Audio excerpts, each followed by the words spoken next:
आपका आज का टॉपिक है बीएससी 6 सेमेस्टर का आपका फर्स्ट टॉपिक है। बुक का नाम है आपका लीनियर प्रोग्रामिंग प्रॉब्लम। अब लीनियर प्रोग्रामिंग प्रॉब्लम में आपका सबसे फर्स्ट चैप्टर है transportation problem.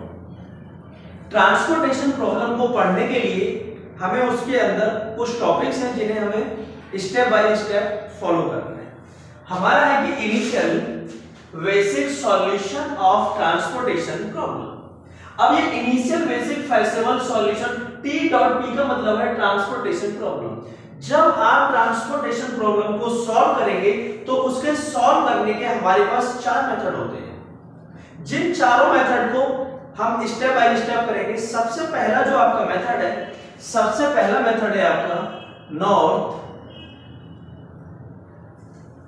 Waste corner rule. इसे शॉर्ट फॉर्म में कहते हैं NWCR। ठीक, फिर सेकंड नंबर आता है आपका लोएस्ट कॉस्ट एंट्री मेथड। इसे शॉर्ट फॉर्म में कहते हैं LCEM। राइट, फिर आपका थर्ड आता है, थर्ड है आपका matrix minima method. Matrix minima method. ठीक, फिर नंबर 4 है आपका वोगल्स एप्रोक्सीमेशन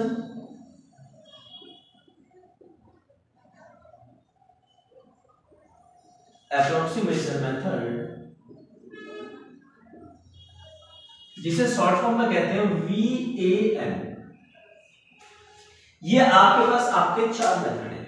जब आप ट्रांसपोर्टेशन प्रॉब्लम का कोई क्वेश्चन आप सॉल्व करेंगे तो पहला मेथड है नॉर्थ वेस्ट कॉर्नर रूल, दूसरा है आपके पास लोएस्ट कॉस्ट एंट्री मेथड, फिर है आपके पास मैट्रिक्स मिनिमा मेथड, नंबर 4 है आपके पास वोगल्स एप्रोक्सीमेशन मेथड। ये एग्जाम में कभी कभी ऐसा होता है कि ये शॉर्ट फॉर्म में पूछा जाता है कि क्वेश्चन इस तरीके से आता है कि to solve the linear programming problem by north west corner rule. ठीक, अब हम एक एक स्टेप एक एक मेथड को सॉल्व करेंगे। तो पहला मेथड है आपके पास नॉर्थ वेस्ट कॉर्नर रूल। अब नॉर्थ वेस्ट कॉर्नर रूल होता क्या है, कैसे अप्लाई करते हैं नॉर्थ वेस्ट कॉर्नर रूल को? तो नॉर्थ वेस्ट कॉर्नर रूल को अप्लाई करने के लिए हमें क्वेश्चन लिखते हैं। ठीक, क्वेश्चन है हमारे पास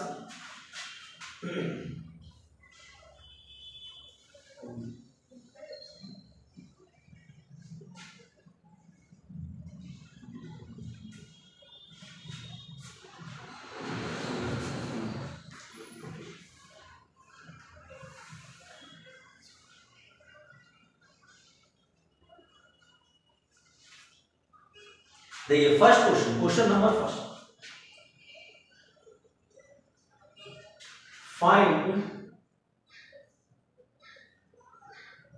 find the transportation problem of y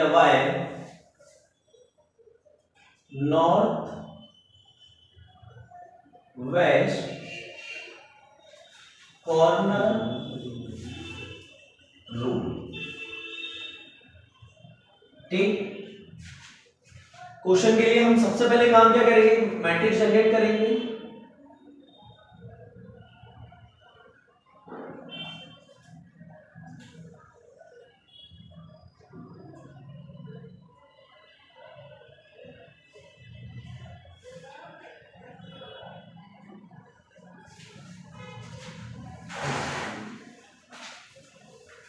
nineteen 70 and 40 30 38 50 40 70 10 60 20 5 8 7 14 7 9 18 F1 F2 F3 W1 W2 W3 W4 ये रिक्वायरमेंट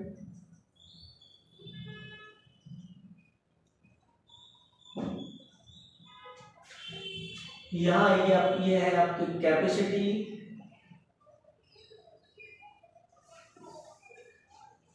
ये आपका कंप्लीट क्वेश्चन। आप जब ट्रांसपोर्टेशन प्रॉब्लम को सॉल्व करोगे तो आपके पास इस फॉर्म में आपको क्वेश्चन लिखा हुआ मिलेगा, राइट। अब जब ट्रांसपोर्टेशन प्रॉब्लम को हम सॉल्व करेंगे, अब हमारे पास क्वेश्चन जो है वो नॉर्थ वेस्ट कॉर्नर रूल से हमें इसे सॉल्व करना है। नॉर्थ वेस्ट कॉर्नर रूल से सॉल्व करने के लिए क्वेश्चन को देखिए, सॉल्यूशन स्टेप नंबर फर्स्ट, हम हर क्वेश्चन को स्टेप बाय स्टेप सॉल्व करेंगे। स्टेप नंबर फर्स्ट में ये होगा, हम जब आप इन चारों मेथड्स में से किसी भी मेथड को आप सॉल्व करोगे तो सबसे फर्स्ट स्टेप ये होगा कि जो हमारा रिक्वायरमेंट है और जो आपका कैपेसिटी है वो एक दूसरे के इक्वल आना चाहिए। अगर आपका रिक्वायरमेंट और कैपेसिटी एक दूसरे के इक्वल नहीं है तो वो होता है अनबैलेंस्ड ट्रांसपोर्टेशन प्रॉब्लम की कंडीशन। अनबैलेंस्ड ट्रांसपोर्टेशन प्रॉब्लम की कंडीशन को सॉल्व करने के लिए जब अनबैलेंस के क्वेश्चन आएंगे वहां समझाएंगे। अभी हम स्टेप नंबर फर्स्ट में देखते हैं, लिखेंगे कि the sum of requirement should be equal sum of capacity,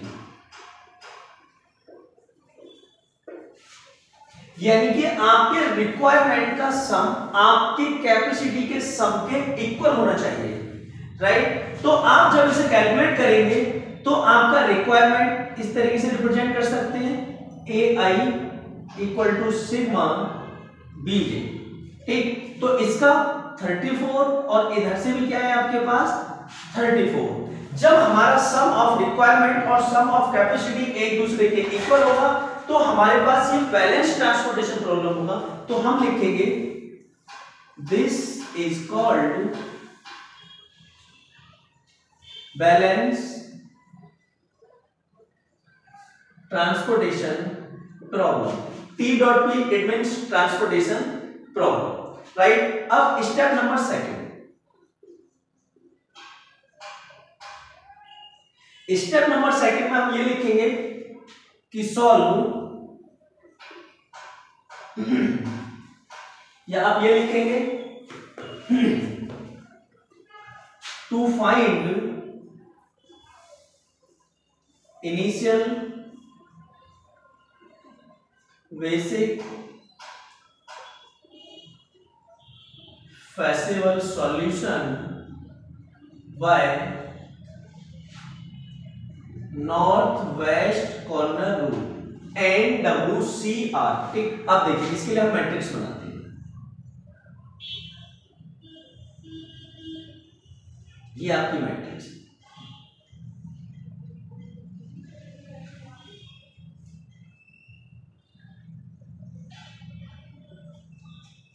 ठीक। इसके अंदर नंबर फिल करते हैं, 19 70 40 30 38 50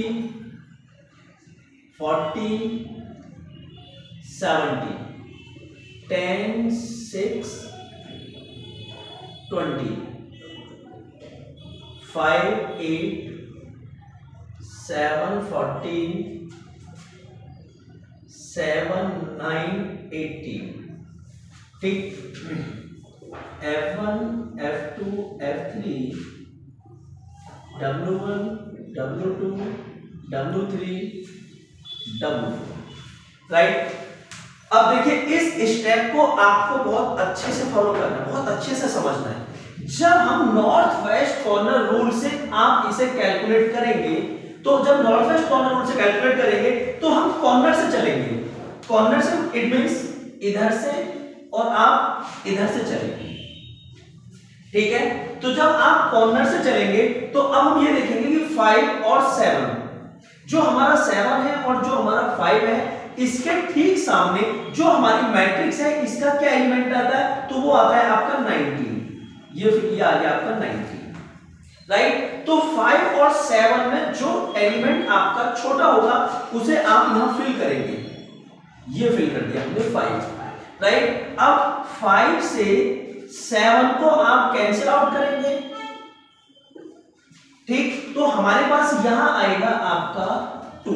हम ये कहते हैं कैंसिल आउट करेंगे, बट 7 में से 5 को हमने माइनस किया और आपका 2 आ गया, राइट। अब देखिए आपका 5 और आपका 7, आपका 5 छोटा था, आपने 5 इधर से फिल किया ना।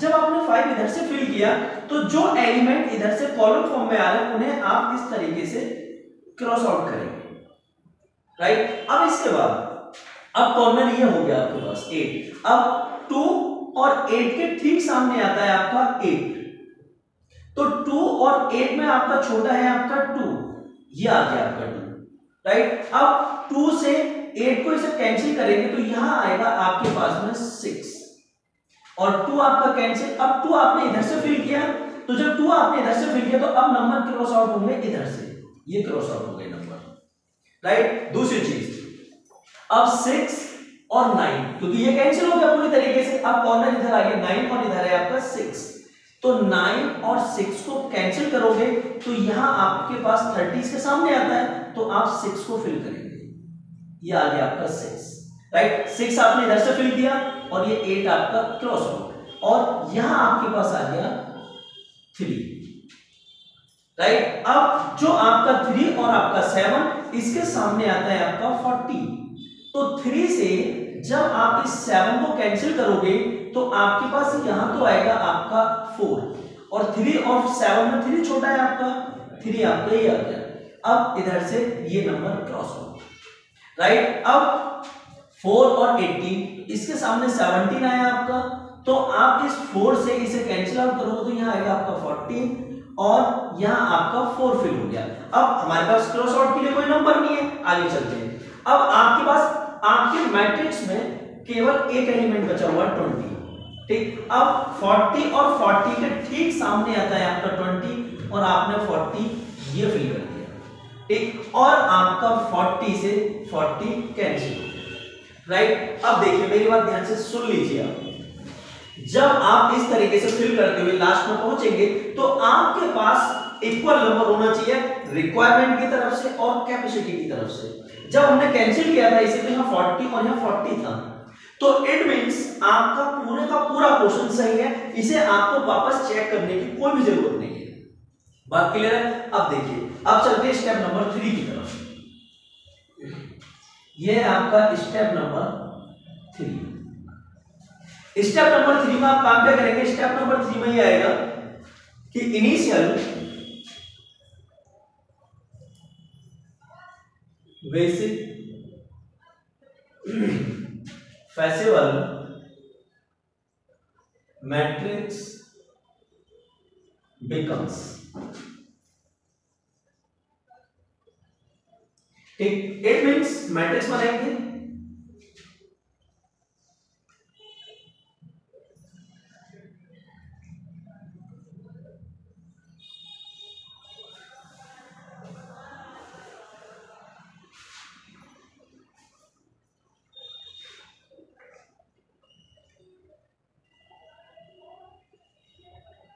ये आ गया आपके पास, ठीक। अब इस मैट्रिक्स में हमें काम क्या करना है? इस मैट्रिक्स में हमें इतना काम करना है कि जो नंबर हमने यहाँ एलोकेट किया, एलोकेट मतलब है फिल करना, केवल उन एलिमेंट को हम यहाँ लिखेंगे मैट्रिक्स के अंदर। कैसे? देखिए ध्यान से, यहाँ F1 W1 पर है आपका 5 और 90, 5 और ब्रैकेट में है आपका 90, ठीक। फिर आगे चलिए, अब आपका F1 W2 पे है 2 और 30, ये आ गया आपका 2 और 30।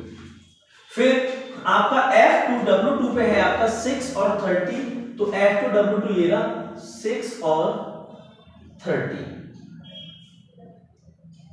ये है आपका 6, राइट। आगे चलिए, फिर है आपका 3 और 40, वो यहां आएगा 3 और 40।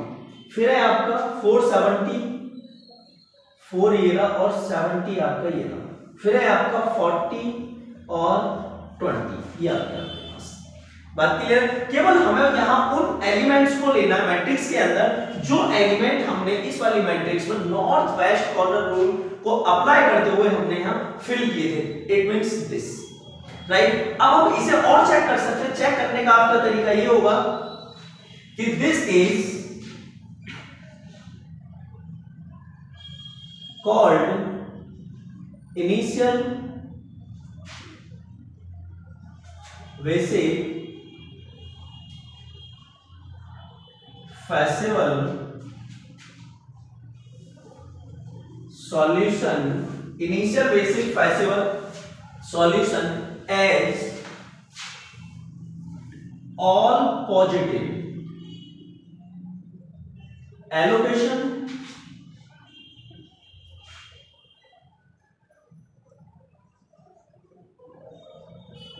ऑल पॉजिटिव एलोकेशन का मतलब यह है कि इसके अंदर जो हमने एलिमेंट फिल किए वो सारे के सारे आपके क्या है, पॉजिटिव। और आगे equal to r plus C minus 1। इस r का मतलब है रो और c का मतलब कॉलम और माइनस 1 ये आपके चेक करने का तरीका होगा कि जो ये एलिमेंट्स हमने फिल किए क्या वो सही है, उसे चेक करने का तरीका। आपके पास इस मैट्रिक्स में कितनी रो है? आपके 3 रो है। कॉलम कितने हैं आपके? 4 और माइनस का 1 मिलके कितना आएगा यार? आपका 6, राइट। अब देखिए 1 2 3 4 5 6 एलिमेंट फिल। और जब हमने इसका नंबर ऑफ रो और नंबर ऑफ कॉलम को इस तरीके से लिख के सॉल्व किया तो कितना आ रहा है? 6। जब ये आपका 6 आ रहा है और जो आपके एलिमेंट इसके अंदर फिल है वो भी 6 है तो आपका क्वेश्चन कहीं भी गलत नहीं है। आपको उसे चेक ही नहीं करना है पूरे क्वेश्चन को, राइट। अब क्या करेंगे? आगे चलते हैं अगले स्टेप पे।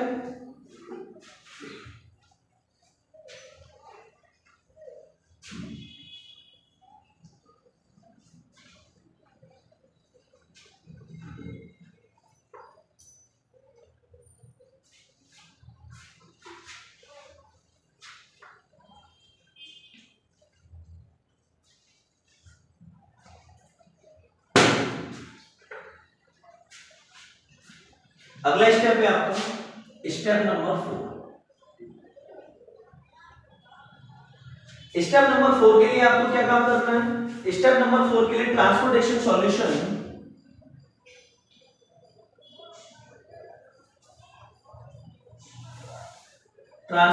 Solution B. इसका मतलब है आपका जो आपने ये एलिमेंट फिल किए हैं लिखकर दिखाएंगे हम किस तरीके से। x11 पे क्या फिल किया था आपने? 5। x12 पे क्या फिल किया है आपने? 2। x22 पे क्या फिल किया है आपने? 6। x23 पे फिल है आपका 3 और फिर x33 पे फिल है आपका 4 और x34 पर आपका फिल है आपका 40, राइट। अब जो हमारा फाइनल आंसर है इसके बाद ट्रांसपोर्टेशन प्रॉब्लम फाइंड आउट करिए आप नॉर्थ वेस्ट कॉर्नर रूल से। तो ट्रांसपोर्टेशन प्रॉब्लम को फाइंड आउट करने के लिए आपको क्या निकालना है?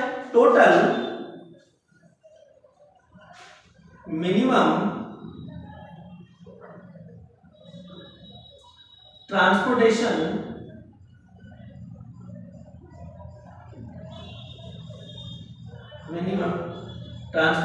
Cost. Total minimum transportation cost निकालने के लिए आप काम ये करेंगे कि जो ये आपके एलिमेंट फिल हैं इनकी आपस में मल्टीप्लाई। कैसे? 5 की 19 के साथ मल्टीप्लाई, फिर 2 की मल्टीप्लाई 30 के साथ में, फिर 6 की मल्टीप्लाई 30 के साथ, प्लस 3 की मल्टीप्लाई 40 के साथ, प्लस 4 की मल्टीप्लाई 70 के साथ, प्लस 14 की मल्टीप्लाई 20 के साथ। ठीक, इसकी मल्टीप्लाई से करेंगे 95, ये कितना हो जाएगा? 60, ये 180, ये 120, ये 280 और ये हो जाएगा आपके पास 280। अब जो इनका सम आएगा वो हमारे पास इसका फाइनल आंसर होगा। इट मींस इसका जब आप सम करेंगे तो आएगा 1015। ये आपका इसका फाइनल आंसर होगा कि हमें निकालना क्या था, ट्रांसपोर्टेशन कॉस्ट निकालनी थी कि कम से कम आपकी ट्रांसपोर्टेशन कॉस्ट क्या होगी। तो देखो मैं अपनी बात फिर रिपीट करता हूं, आप मेरी बात ध्यान से सुनिए। आपके पास क्वेश्चन इस फॉर्म में लिखा होगा कि find the transportation problem why north west corner rule, right. जब आपके पास नॉर्थ वेस्ट कॉर्नर रूल का क्वेश्चन होगा, इस तरीके से मैट्रिक्स गिवन होगी उसकी, यहाँ आपका रिक्वायरमेंट और यहाँ आपके पास कैपेसिटी लिखी हुई है, राइट ना। अब एक चीज और, अकॉर्डिंग टू क्वेश्चन को चेंज करता है, कभी कभी रिक्वायरमेंट की जगह वो डिमांड कर देता है, ठीक है ना, और यहाँ आपका कैपेसिटी रहने देता है। तो डिमांड और रिक्वायरमेंट का मतलब एक ही होता है, उससे कोई फर्क नहीं पड़ता है कि रिक्वायरमेंट लिखा है या आपका डिमांड लिखा हुआ है, ठीक है ना। जब हमने नॉर्थ वेस्ट कॉर्नर रूल से क्वेश्चन किया था तो हमें कॉर्नर से चलना होगा, ठीक। और जब हम कॉर्नर से चलते चलते जब हमने इस मैट्रिक्स को एलोकेशन किया, एलोकेट मतलब होता है उस नंबर्स को फिल करना, तो हमने ये नंबर फिल किए थे। इसके बाद जब मैंने ये चेक करा था कि ये सही है या नहीं, तो हमने काम किया क्या कि number of row plus number of column -1, ये इसको चेक करने का फॉर्मूला है। तो हमारे पास रो थी 3, कॉलम है हमारे पास 4 और -1, तो हमारे पास 6 आया। तो इसके अंदर जो एलिमेंट फिल है वो भी कितने नंबर ऑफ काउंटिंग में 6 दे रखे हैं, ठीक। तो हमारे पास स्टेप नंबर 4 ये था, मैंने ये लिखकर दिखाया कि ट्रांसपोर्टेशन सॉल्यूशन, यानी जो हमने इसके अंदर नंबर एलोकेट किया, इट मींस फिल किए, वो ये नंबर थे। अब 1 का मतलब है कि मैट्रिक्स में किस नंबर पे आपने क्या एलिमेंट फिल किया है, तो मैंने यहां रिप्रेजेंट किए। फिर हमें निकालना था total minimum transportation cost. Minimum transportation cost क्या होगा, तो मिनिमम ट्रांसपोर्टेशन कॉस्ट निकालने के लिए हमारे पास 5 का 19 से मल्टीप्लाई, 2 का 30 से मल्टीप्लाई, देखो ये क्या है, फिर 6 का मल्टीप्लाई 30 से, ये रहा आपका 3 का 40 से और 4 का 70 से, और 14 का 20 के साथ मल्टीप्लाई करना है आपको। अब उनको मल्टीप्लाई करने के बाद जो आपके पास टोटल सम आएगा वो होगा इसका मिनिमम ट्रांसपोर्टेशन कॉस्ट। ये आपका नॉर्थ वेस्ट कॉर्नर रूल से आपका फर्स्ट क्वेश्चन है। बात क्लियर है। अब आप क्वेश्चन आगे करने के लिए हम नेक्स्ट वीडियो बनाएंगे इसके लिए। उस नेक्स्ट वीडियो में हम अलग अलग मेथड पे और इस रिपीट वाली जो आपका नॉर्थ वेस्ट कॉर्नर रूल है इस पे और आपको क्वेश्चन कराएंगे। आपको ज्यादा से ज्यादा क्या करना है, ज्यादा से ज्यादा वीडियो को लाइक और वीडियो को ज्यादा से ज्यादा आपको सब्सक्राइब करना है और वीडियो को शेयर करना है, ठीक है ना। और मुझे कमेंट में ये बताइए कि आपको कोई अगर प्रॉब्लम आती है तो मुझे आप कमेंट में डाल के बता सकते हैं। बात क्लियर है। ये एक चीज और मैं आपको बता दूं कि हमारे पास ये जो बीएससी 6 सेमेस्टर का क्वेश्चन था, ठीक है ना, तो ये बीएससी 6 सेमेस्टर का लीनियर प्रोग्रामिंग प्रॉब्लम का ये हमारा फर्स्ट लेक्चर था, ठीक है ना। आगे वाले लेक्चर के लिए आप वीडियो को ज्यादा से ज्यादा लाइक और सब्सक्राइब करेंगे तो फिर हम आपके लिए नेक्स्ट वीडियो लेकर आएंगे, ठीक है। तो मुझे लगता है कि आपको ये पूरी तरीके से समझ आया होगा, ठीक है ना। बाकी आगे वीडियो देखने के लिए आप मेरे कमेंट में कमेंट कर सकते हैं, ठीक है ना। Thank you.